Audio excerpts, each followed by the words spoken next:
Hello, everyone, and welcome to our 10th episode of Leaning into Discomfort with Middlebury Athletics.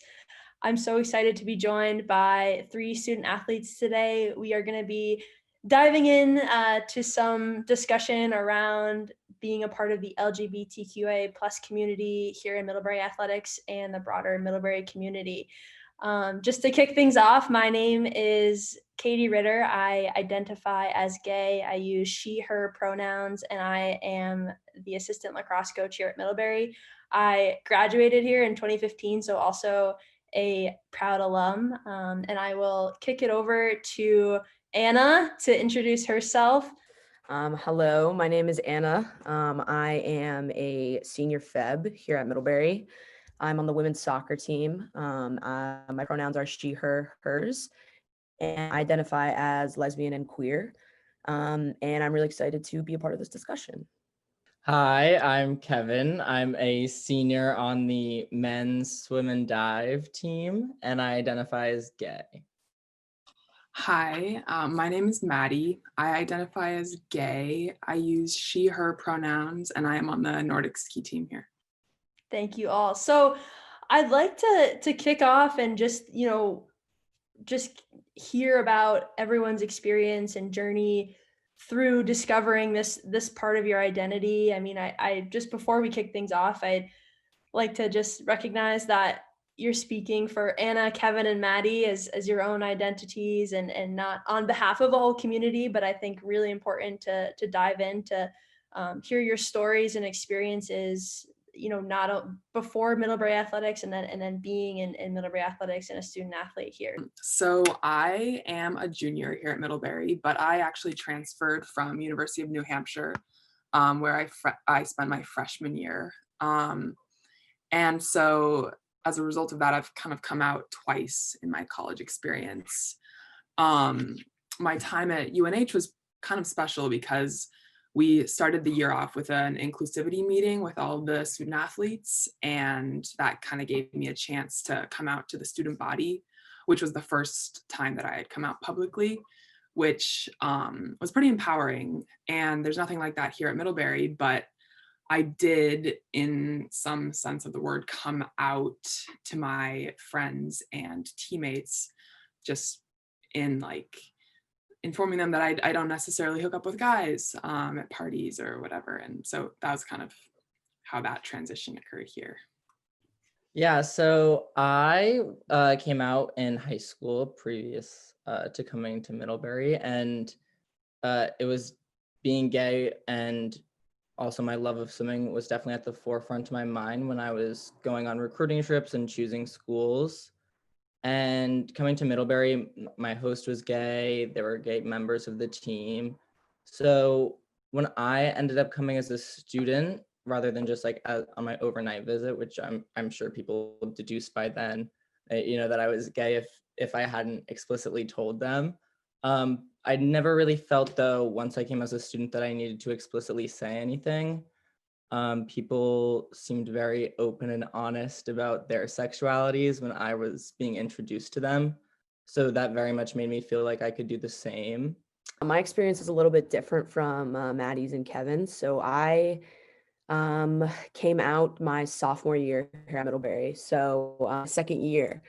So I was in the closet freshman year and in high school and my life leading up to coming to college. So, when I think about the person who I was freshman year, coming in, so excited to be a part of the women's soccer team, so excited to be in this new environment, but not yet being my true authentic self. And I think about kind of the transformation that I've gone through since coming out sophomore year. It's incredible to think about and to reflect on. And yeah, I think, my experience coming out at Middlebury was an incredible experience. I have amazing friends, amazing teammates who were, supportive, because it wasn't easy. It was terrifying, and it was scary. And so when I finally was able to kind of vocalize who I was and say, this is me, this is who I am, and to be shown such love from my community here was really great. Awesome. Well, thank you to all three of you for sharing. Going into the next question and that idea, a couple, Kevin, you mentioned it, Anna mentioned it as well, but just the role of teammates and team as you come out. Anna, you came out here, but Kevin and Maddie, you said you kind of felt like almost you had to come out again, just meeting new people, and what was the role of team in that, like that for you, and when were times that maybe you felt really affirmed, and were there moments from teammates that really helped with that?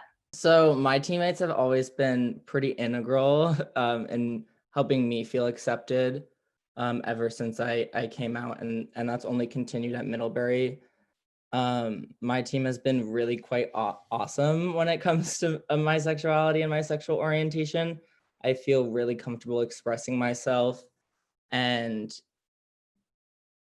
separate from just the general population, being accepted by a team that doesn't necessarily have a space for you inherently is a really great feeling, and gives you sort of an extra sense of belonging. At least it's given me sort of an enhanced sense of belonging in ways that I don't necessarily get outside of my team. Yeah, I would agree. I think that my team has kind of facilitated a pretty comfortable environment for helping me feel like I'm like a part of the group, even though the ski world in general isn't necessarily filled with LGBT members. That doesn't mean that they're not allies, though. I would say that all of my teammates are allies, and that's definitely made it a lot easier to feel comfortable in like being who I am and being like able to talk about like my experience as a student at Middlebury. And so, yeah, that's been pretty empowering. Yeah, I would say similar to both Kevin and Maddie, my teammates, I would say, were incredibly integral in my feeling comfortable enough to come out. When I came, I'm from Fairfield, Connecticut, and I went to high school, and I wasn't surrounded by a lot of queer people, and there weren't many queer people that I knew in my life. So to come to college and to be on a team with so many young women who are empowering and encouraging, and to have out and proud teammates was something that I saw, and I was like, this could be possible for me too. And I think that was super significant for me to feel comfortable enough to eventually get there myself. And as far as kind of what my experience has been around my teammates since coming out, I would say the place that I feel accepted the most is in my locker room and around my teammates. And I think that that's such an incredible part of the culture here. Especially on the women's soccer team, we celebrate identities. We celebrate the different identities, and we support each other and love each other. So yeah, I feel very lucky to have had teammates who have supported me throughout. That's awesome. That's great to hear. And I think there's so much that's amazing, and I know that might not exist on all teams, and so it's great to hear that your teams have really embraced that. And I think just a little bit about my experience as well, as I didn't explore this side of myself in college. It took until 2 years ago to really come out and understand that that was just part of who I was, and accepting that. And I think being on a team that was really, we were all very, on the surface, very similar, and just a really heteronormative environment. I didn't really feel like I needed to even think about that. And so, all my goal was in college was to just fit in and do what everyone else was doing and not stick out. And so I'm curious to hear from you three, just the culture at Middlebury. I mean, in my experience, there's, Maddie, you mentioned it, the hookup culture, that's a big topic of conversation among teams and can also be really isolating as well, to identities and different identities. And so I'm curious to hear what your experience is like, not only on your teams, but in the broader Middlebury athletics community, and how you've experienced that outside of that sort of safe environment of your team. I think you're correct in saying that not every team is as accepting as our teams are, and I think that just because our teammates are allies and are supportive of us, that doesn't necessarily mean that we're in a space that is made for us, or we're in we might be in an accepting space, but it's not necessarily an inclusive space. So, I think you touched on this idea of all this conversation and surrounding the hookup culture here at Middlebury, and I think definitely there's a huge level of heteronormativity that goes into that, and that was definitely part of my discomfort, freshman year, and feeling like I had to fit in, like you said, Katie, and like my main goal on the weekend was to like have a story to tell my teammates, and I think that is so toxic, and and I think, like you said, this idea of it being sort of isolating when all these conversations are going on around you, and Middlebury necessarily isn't the queerest space, so you might not have the stories to tell, so it can definitely be isolating and hard for me, and for I think people like me who have shared in those experiences. Yeah, I definitely agree with what Anna said. I found that because swimming is a co-ed team, for me personally, I've sort of been able to negotiate a space for myself when conversations do end up on the heteronormative. I can sort of fade off into the women's team because that's sort of where I'm more aligned with in those kinds of conversations. But I think apart from that, something that I think about often is, I think probably you guys can relate to this too, is a lot of it is we're making a space for ourselves, like in this heteronormative environment. So trying to think about if our teams are supportive for someone who hasn't explicitly said anything about their sexual orientation or come out, I think is hard for me to sort of see, because I've had the, sort of this privilege with being comfortable ever since I've been at Middlebury, and being really explicit with my team about it. Yeah, no, I would agree with all three of you. I think that a lot of my experience here has been dictated by like how people choose to, like the language that people choose to use. So if gay tends to be used in like more of a derogatory way, it's like less comfortable to like express myself in those environments. And I think that, similar to what you said, Kevin, like it is kind of like a self-proclaimed space that we are creating. And so if that's not explicitly being made for ourselves, then like how are people really supposed to accommodate that? And I think for the most part, people are good at recognizing that other people around them aren't necessarily the same as them, but there's still like some work to be done. But all in all, I think it's like pretty, though it's very seemingly closeted here, it's very welcoming of the queer community. At least that's my experience. Yeah, that's a good point of space, right? Like,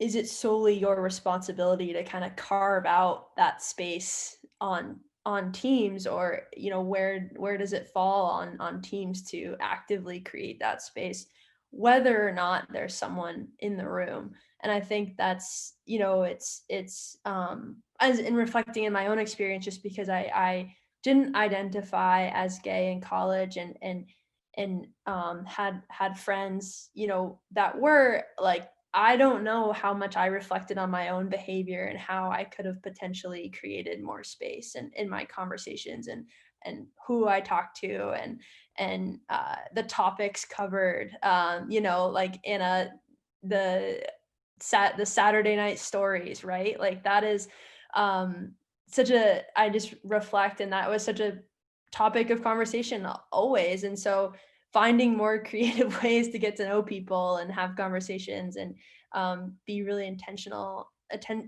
about that, as just I'm reflecting on my experience and at Middlebury as well. Yeah, I think this idea of like the space not being explicit, I think is like so true for the experience. Like when I think of, and I think, especially the athletic community as well, I think a lot of the social scene between teams is remains within the athletic bubble, which is a very heteronormative bubble, and I think of parties that we throw with other teams, or like, oh, tonight we're going to be with the football team, or tonight we're going to be with men's basketball, and like that is just kind of reinforcing this idea that this is the norm, and at the end of the day the end goal is to get women's team with a men's team. And for someone who's queer, that automatically tells them right away, we're not, this isn't for you. And, you just kind of have to be okay with that, which is not okay. So. Yeah. Thank you for sharing. I think those dynamics and a lot of that can be fed into by what we consume on social media and in life, and just portrayal of different identities. And so I'm curious to hear from you guys how much media consumption or unconsuming can be done to broaden people's scope for how they're able to hold space for multiple different identities. Well, I think that representation in media is incredibly important. I think that, when there's a whole spectrum of identities shown on screen, or, in a book or whatever it may be, the media that you're consuming, I think when that identity is shown, it is normalized, whether that be incrementally. I think it doesn't take one queer movie to have the whole LGBTQ population accepted. I think it's definitely an ongoing effort, and I think that this ties hand in hand with education. And I think that a huge way to learn about these marginalized communities and to learn about these communities that are so othered is through consuming stories about their experience, and genuinely learning more, because those stories aren't necessarily on the forefront. So yeah, I think that the media we consume is often so heteronormative that we're just kind of numb to it. So then when we do see something queer, we're like, oh, whoa, like that's not normal. But it is. And those stories are just as important, if not more important, to be told. So yeah, I think it's huge. I totally agree. I think that it's not accurate to say that you understand the queer experience if you have like one gay friend. I think that you understand it by like reading about it and watching movies about it and learning from queer professors or queer teachers, or having like, yes, having queer friends definitely helps. But no, yeah, I think that there's still a lot to be done in our academic environment in like encouraging queer individuals like to be comfortable through like showing them that their representation in the world around them is like legitimate and is also normal, along with like what is currently normal. The media we consume has a role in defining our what we think is visible for our actual lived environment. And I think if we're only really seeing things that are very heteronormative, then that directly corresponds with like what we're okay with seeing in our real life. And I think for me, that sort of manifests in like the actual uniform of the swim team is like the most heteronormative thing. And just like our bodies are on display pretty consistently. So just thinking about, beyond things heteronormative, just, body types and body image issues, like all those things are defined by our media. And you can definitely see how that sort of has an impact in what we see in the way people present themselves on the pool deck and just in athletic spheres in general. Yeah, great points. Thank you all. So, moving forward, just looking ahead and recognizing that we're just four people, in this community, and talking about our experiences.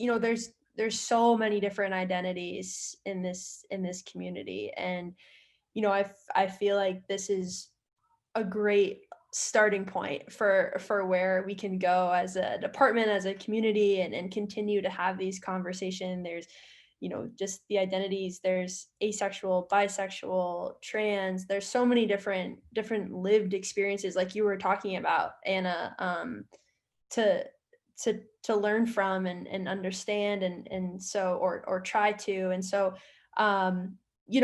and to just unpack our own bias towards these different identities. So I'm just curious to hear from all of you, where do we go from here? I think, Maddie, when you mentioned having that platform to talk at UNH when you first got there as a freshman, first year, and everyone had to be vulnerable, and that was just how you started off the year. What do you think some things that we could do to move forward and continue having these conversations and continue to bring visibility to this community? I think, first and foremost, it's about just like recognizing that inclusivity is just going to be an ongoing commitment. And I think the platform like Maddie was given at UNH is a great example for something that should be happening on a pretty consistent basis within teams and within different teams. I remember as a first year, we had like first year meetings and that was really the first time I was actually ever introduced to athletes, like in an explicit way, like these are the first year athletes. And I think that could be a great opportunity to just institutionalize conversations about inclusivity in a way that would have longevity and not just have this like, sort of like we're having these really intense and dramatic conversations now, but we don't want that to fade away. Yeah, I mean, I think, Kevin is right. I think it's about, continuing these conversations and having these conversations on a day-to-day consistent basis. And, I think this goes, very much hand in hand with the anti-racism work, that we're trying to do. And this idea of diversifying the campus, it doesn't mean bringing a student of color or a queer student into a space that isn't safe for them, or bringing, a marginalized student into, onto a team or into an athletic program and saying like, oh, okay, we have this X person, now we're diverse. It's not about that. It's about, systematically changing the nature of our school to be inclusive to all different identities. Like you said, there's a whole world of identities out there, and all of them should be celebrated and accepted. And I think, it's overwhelming and it's a lot of work that needs to be done, but the work starts in the conversations. Yeah, I completely agree. I think work like that can be done on the team level and the student athlete population as a whole. And I think a lot of that has to do with kind of changing language that people are comfortable using. And a lot of that is like just unlearning what we know. And it's not necessarily that people are intentionally creating like uncomfortable or exclusive spaces, but definitely part of like accepting and making all identities feel comfortable is creating spaces where they are like safe to be. So like that's where you have to start. Awesome. Well, I really appreciate all three of you and taking the time and coming on and being vulnerable and having these conversations. So grateful. Well, thank you everyone for joining us on this episode of Leaning into Discomfort, and we look forward to seeing you next time. Thank you.